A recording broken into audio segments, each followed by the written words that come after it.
এটা সময়ত ভাল স্কুলত পঢ়িছিলোঁ, মা দেউতাহঁতে ভাল পঢ়াইছিল মোক, ভাল স্কুলত খেলা ধূলাও কৰিছিলোঁ, মেঘালয়ক ৰিপ্ৰেজেণ্ট কৰিছিলোঁ টেবুল টেনিছ নেশ্যনেলছত। কিন্তু কলেজ পাই পেলাই মই মানুহটো মানে ল'ৰাটো তেতিয়াৰ সময়ত অলপ বদলি গ'লোঁ। শ্বিলঙত ডাঙৰ হোৱা সেইবোৰ বস্তু মোৰ মাথাত অলপ বেলেগ পিনে লৈ গ'ল। পঢ়া শুনাত মন নবহা হ'ল, খেলা ধূলা এৰিলোঁ আৰু এই ড্ৰাগছ সেৱন কৰিলোঁ।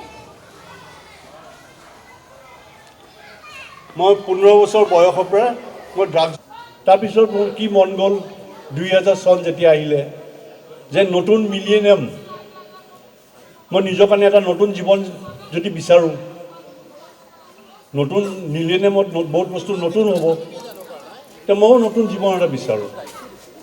মোৰ ছোৱালী এজনী আছিল, তাইৰ বয়স তেতিয়া 3 বছৰ হোৱা নাই।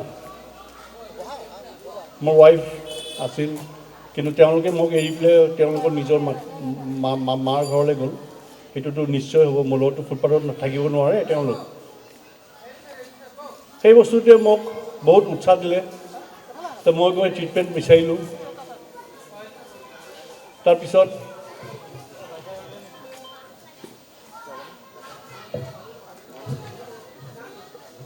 মই ট্ৰিটমেণ্টটো ল'লোঁ। ডক্টৰ চিৰঞ্জীৱ কাকতি বুলি এজন ডক্টৰ আছিল, তেখেতে দিলে। ভগৱানৰ কৃপাত মানুহৰ সহায়ত, নিজৰ চেষ্টাত, নিজৰ ধৈৰ্যত মই আজি এইখিনি পালোঁ। সেইকাৰণে মই এই কথাটো ক'ব খুজিছোঁ তাৰমানে যে মানুহ এজনে নিচাত যদি লিপ্ত হয় বা নিজৰ নিচাত যদি আসক্ত হয়, সেইটোৱে শেষ নহয়, ইয়াত ট্ৰিটমেণ্ট আছে।